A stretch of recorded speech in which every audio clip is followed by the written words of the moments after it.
할렐루야. 3월 28일 토요일입니다. 오늘 토요일 혹은 금요일 저녁 주님께 우리의 모든 것을 맡기며 오직 주님 말씀 붙잡고 주님께 아뢰며 기도하며 나아가기 원합니다. 함께 찬송합니다. 찬송가 342장입니다. 찬송가 342장입니다. 너 시험을 당해 죄 짓지 말고 너 용기를 다해 곧 물리치라. 너 시험을 이겨 새 힘을 얻고 주 예수를 믿어 늘 승리하라. 우리 구주의 힘과 그의 위로를 빌라. 주님 내 편에 서서 항상 도우시리. 내 친구를 삼가 잘 선택하고 너행을 삼가 늘 조심하라. 너 열심을 다해 늘 충성하고 온 정성을 다해 주 봉사하라. 우리 구주의 힘과 그의 위로를 빌라. 주님 내 편에 서서 항상 도우시리. 잘 이기는 자는 상 받으리니 너 낙심치 말고 늘 전진하라. 내 구세주 예수 힘 주시리니 주 예수를 믿어 늘 승리하라. 우리 구주의 힘과 그의 위로를 빌라. 주님 내 편에 서서 항상 도우시리. 아멘. 기도하시겠습니다. 아버지 하나님, 주님 생명 말씀으로 저희를 흔들어 깨워 주시옵소서. 피곤하여 지쳐 쓰러진 영혼, 주님 권능의 손길, 위로의 손길로 어루만져 주시고 새 힘으로 다시 일어나도록 붙들어 일으켜 주시옵소서. 주님 말씀으로 이 시간 저희를 감싸 안아 주시고 붙들어 주시옵소서. 새롭게 하여 주시옵소서. 우리 구주 예수 그리스도의 이름으로 기도드립니다. 아멘. 하나님 말씀 마가복음 13장 1절에서 13절 말씀입니다. 신약 성경 77면에 있습니다. 신약 성경 77면 마가복음 13장 1절에서 13절 말씀을 읽습니다. 예수께서 성전에서 나가실 때에 제자 중 하나가 이르되 선생님이여 보소서, 이 돌들이 어떠하며 이 건물들이 어떠하니이까? 예수께서 이르시되 내가 이 큰 건물들을 보느냐? 돌 하나도 돌 위에 남지 않고 다 무너뜨려지리라 하시니라. 예수께서 감람산에서 성전을 마주 대하여 앉으셨을 때에 베드로와 야고보와 요한과 안드레가 조용히 묻되 우리에게 이르소서, 어느 때에 이런 일이 있겠사오며 이 모든 일이 이루어지려 할 때에 무슨 징조가 있사오리이까? 예수께서 이르시되 너희가 사람의 미혹을 받지 않도록 주의하라. 많은 사람이 내 이름으로 와서 이르되 내가 그라 하여 많은 사람을 미혹하리라. 난리와 난리의 소문을 들을 때에 두려워하지 말라. 이런 일이 있어야 하되 아직 끝은 아니니라. 민족이 민족을, 나라가 나라를 대적하여 일어나겠고 곳곳에 지진이 있으며 기근이 있으리니 이는 재난의 시작이니라. 너희는 스스로 조심하라. 사람들이 너희를 공회에 넘겨주겠고 너희를 회당에서 매질하겠으며 나로 말미암아 너희가 권력자들과 임금들 앞에 서리니 이는 그들에게 증거가 되려 함이라. 또 복음이 먼저 만국에 전파되어야 할 것이니라. 사람들이 너희를 끌어다가 넘겨줄 때에 무슨 말을 할까 미리 염려하지 말고 무엇이든지 그때에 너희에게 주시는 그 말을 하라. 말하는 이는 너희가 아니요 성령이시니라. 형제가 형제를, 아버지가 자식을 죽는 데에 내주며 자식들이 부모를 대적하여 죽게 하리라. 또 너희가 내 이름으로 말미암아 모든 사람에게 미움을 받을 것이나 끝까지 견디는 자는 구원을 받으리라. 아멘.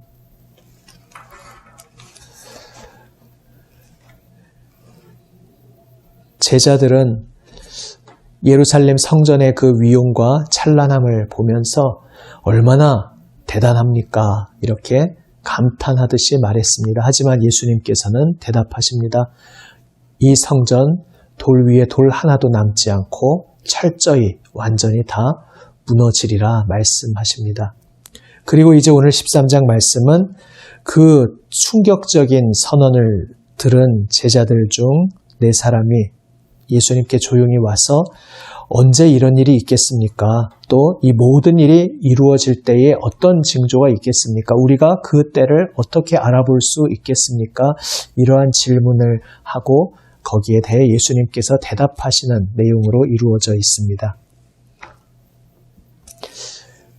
이 본문을 보면서 여러 가지 어떤 종말론적인 분위기라든지 어떤 무시무시함, 위기감, 이러한 여러 가지 본문들이 압도적이기에 우리가 생각할 겨를 없이 이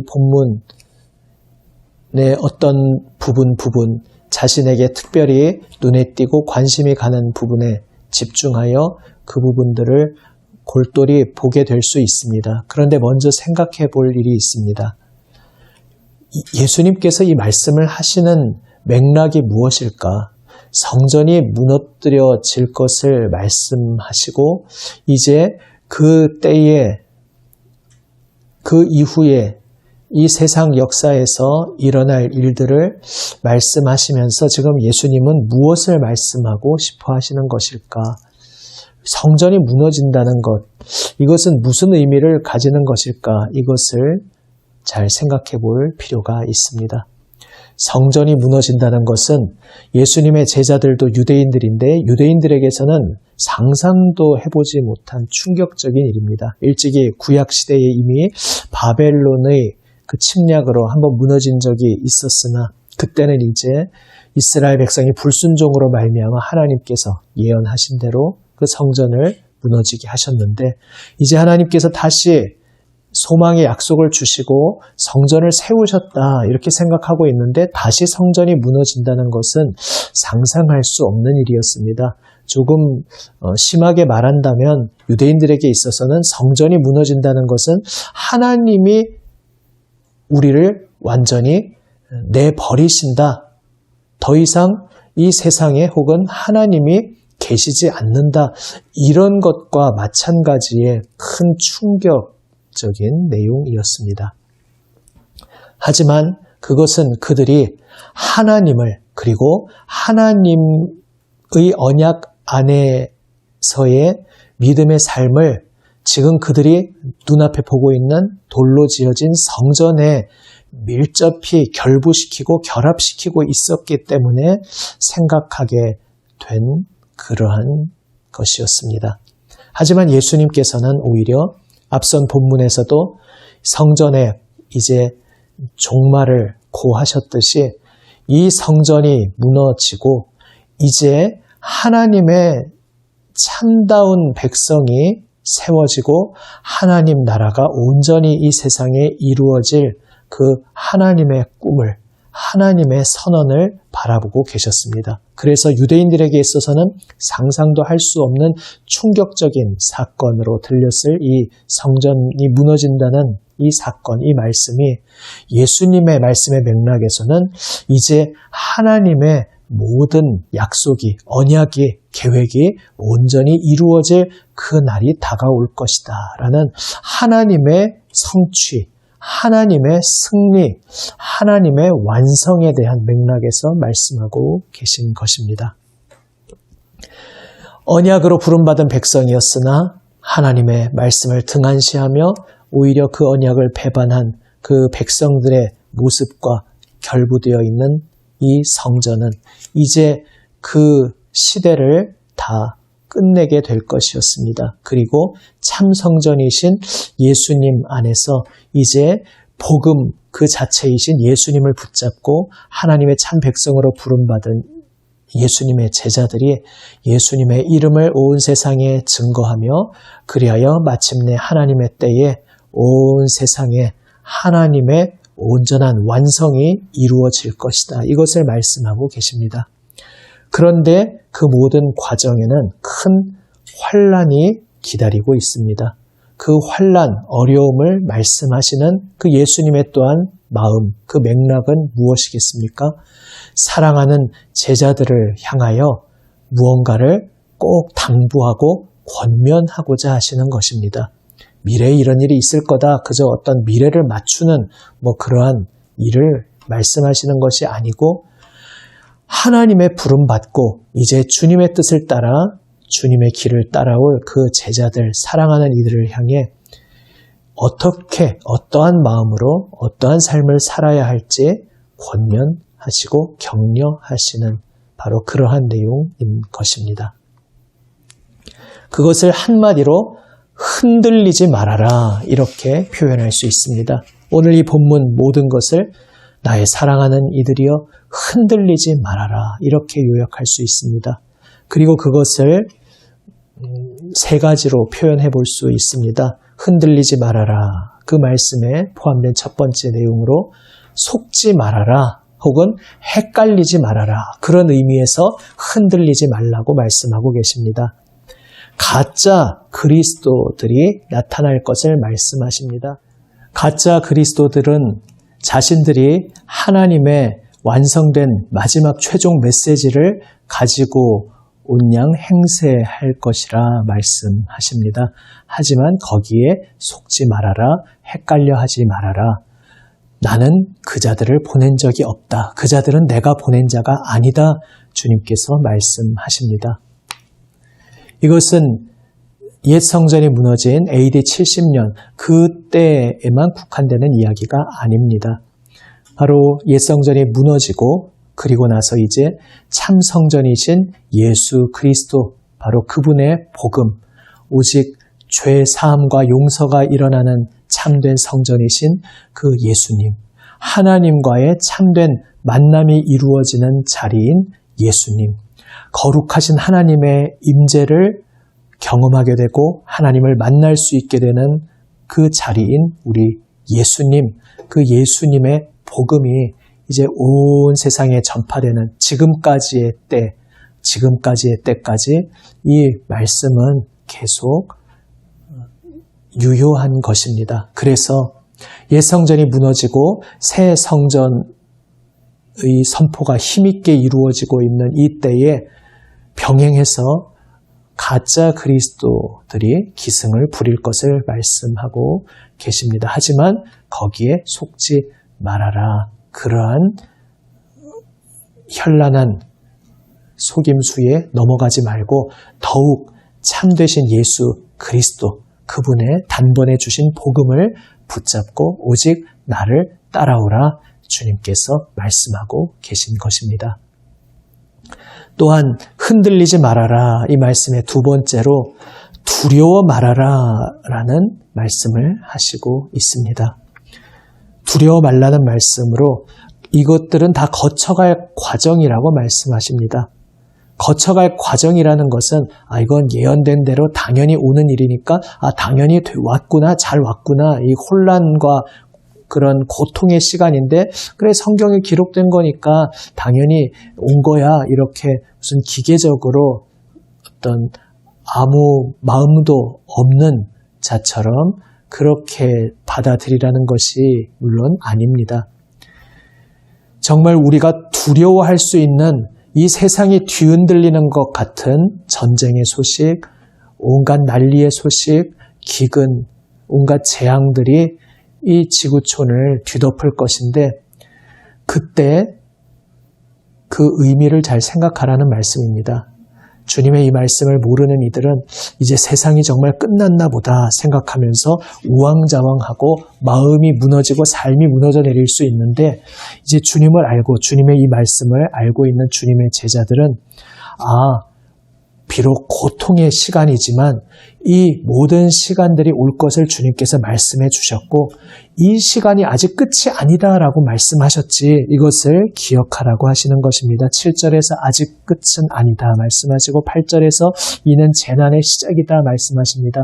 그러니까 이 모든 온갖 환난들은 이제 마지막 때를 향하여 달려가는 그 여정 중에 긴밀하게 연결되어 나타날 일들이지만은 그 온갖 난리들 그 자체가 곧 종말과 동일시 되는 것은 같은 것은 아니라는 말씀입니다. 그러므로 거기에 흔들리며 우왕좌왕하지 말고 고통스럽고 힘겨운 길이지만 의연하게 걸어가라. 하나님께서 온 세상을 붙들고 계시고 하나님께서 이 역사를 여전히 주관하고 계시고 그래서 주님께서 미리 말씀하신 이 여정이 펼쳐지고 있다는 것을 바라보면서 우리가 그 고통의 시간을 함께 통과해야 하지만 그 속에서 우왕좌왕 하면서 흔들리면서 나 자신의 생명만 챙기려고 막 그렇게 호들갑을 떠는 것이 아니라 오히려 두려워하는 우리의 곁의 사람들을 위로하고 바울이 그랬듯이 위로하고 격려하고 의연하게 하나님의 말씀을 맡은 자로서 살아가라고 주님께서 말씀하시는 것입니다. 그 대표적인 장면이 사도행전 마지막 부분에서 사도 바울이 이제 죄수의 신분으로 배에 타고 가고 있는데 큰 풍랑을 만나지 않았습니까? 모두가 이제 다 우리는 죽었구나 하고 절망에 빠진 순간 사도는 하나님의 말씀을 들으며 그 하나님의 인도하시는 손길을 바라보면서 그 배에 함께 타고 있는 이들을 격려하며 그들이 절망하지 않고 소망을 품고 그 풍랑을 이겨나갈 수 있도록 함께 하며 그 고통을 함께 나눠지며 곁에서 격려하며 그 길을 걸어갔습니다. 우리에게도 말씀하고 계십니다. 이 고통의 시간 속에서 세상 다른 사람들처럼 두려워하지 말고 의연하게 이 길을 걸어가며 오히려 곁에서 두려워하는 이들을 격려하고 위로하고 평화의 사자로서 위로의 사자로서 주님의 복음을 맡은 자답게 살아가라 말씀하고 계신 것입니다. 내가 온 세상을 붙들고 있으니 내가 역사의 주관자니 두려워 말아라 주님께서 우리에게 말씀하십니다. 세 번째로 흔들리지 말아라 라는 말씀 속에는 헛된 것들 기웃거리지 말고 오직 복음의 모든 것을 매진하고 복음만 붙잡고 따라오라는 말씀이 들어 있습니다. 다르게 표현하면 복음과 함께 고난을 받으라. 디모데후서 말씀처럼 바로 그 말씀을 하고 계신 것입니다. 이제 이 고난의 상황 속에서 예수님을 믿는다는 이유로 박해와 고통을 받는 그러한 시절을 통과해야 함을 말씀하십니다. 이것은 이제 그 예수님 십자가 부활이 있고 나서 얼마 되지 않은 초대교회 당대의 일만이 아니라 말씀드렸듯이 옛 성전이 무너졌고 새 성전의 그 참 복음이 선포되고 있는 지금까지의 역사 속에서 계속해서 우리가 맞닥뜨리게 되는 그러한 현실입니다. 우리는 예수 그리스도의 그 이름을 붙잡고 가는 것 때문에 어려움 당할 수 있습니다. 그러나 거기에서 세상과 똑같이 분노에 사로잡히거나 세상과 똑같은 인간적인 세속적인 방법으로 맞받아친다든지 정치적인 방법, 여러 가지 어떤 물리력, 그러한 것들로 행사하는 그러한 모습이 아니라 예수 그리스도께서 십자가의 길을 걸어가신 그 길을 예수님의 제자답게 따라오라고 말씀하고 계십니다. 그러면서 주님께서 무엇을 말할까 두려워하지 말아라. 무엇을 말해야 할지 성령께서 너희에게 할 말을 주실 것이다 말씀하여 주십니다. 다시 말해서 지금 내가 당하고 있는 상황 속에서 내가 지금 고통받고 있는데 고난에 떨어졌는데 어떻게 하면 이 고난에서 벗어날 수 있을까? 이 고통에서 빠져나올 수 있을까? 여기에 마음이 집중되면 내가 여기서 무엇을 말해야 되지? 무엇을 행동해야 되지? 여기에 골몰하고 막 정신이 혼란스럽고 우왕좌왕하게 되지만 그러나 그 고난 속에서 그 고난 자체로부터 탈출하는 데에 우리의 시선이 맞추어지는 것이 아니고 그렇습니다.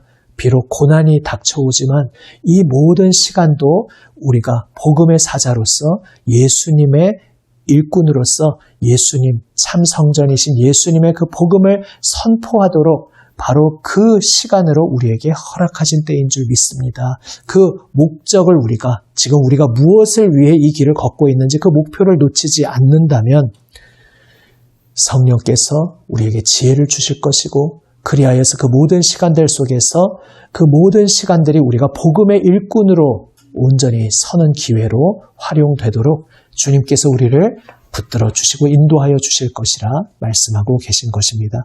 우리에게 주님께서 말씀하십니다. 내가 너와 함께 하겠다. 두려워하지 말아라.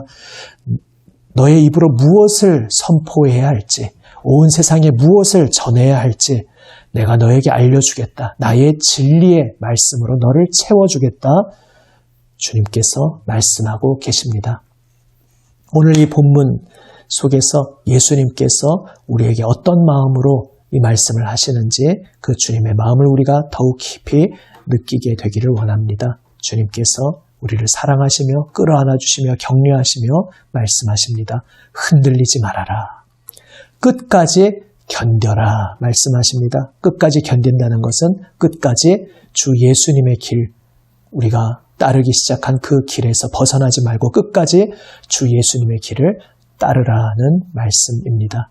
오늘 이 주님의 말씀, 약속을 붙잡고 주님을 계속 따르는 이에게 주님께서 주시는, 세상이 줄 수 없는, 오직 주님께서 주시는 참 평화와 담대함이 함께 하실 줄 믿습니다.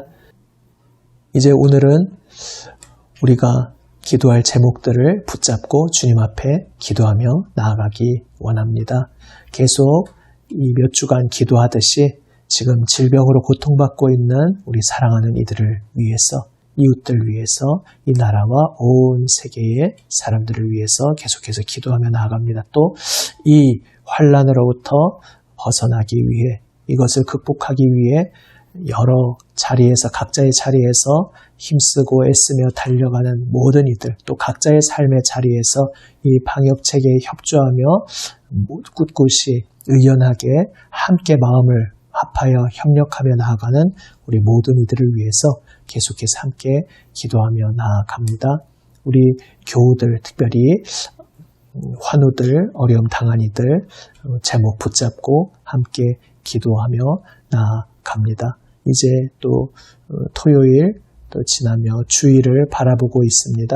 우리가 모이는 것을 정말 사모하고 있는데 모이지 못하는 시간이 길어지고 있습니다. 하지만 각자의 처소에서 주님께서 은혜로 붙들어 주셔서 우리 모든 교우들이 또 주님의 모든 성도들이 믿음으로 강건하게 말씀에 뿌리 내리고 서게 하여 주시옵소서. 또한 함께 기도하며 주여 이제 이 모든 것들이 잘 해결되고 그리하여 함께 모일 수 있는 시간을 속히 허락하여 주시옵소서. 또한 계속해서 기도하며 나아갑니다. 우리 사랑하는 성도들, 우리 주일마다 얼굴 보고 나의 어떤 부서에서 내가 속한 그 모임에서 늘 얼굴 보았던 이들, 그 얼굴들을 이름을 떠올려 보면서 오늘 특별히 생각나는 이들을 위해서 함께 기도하며 나아가기 원합니다. 함께 우리의 기도 제목을 주님 앞에 모두 아뢰며 기도하시겠습니다.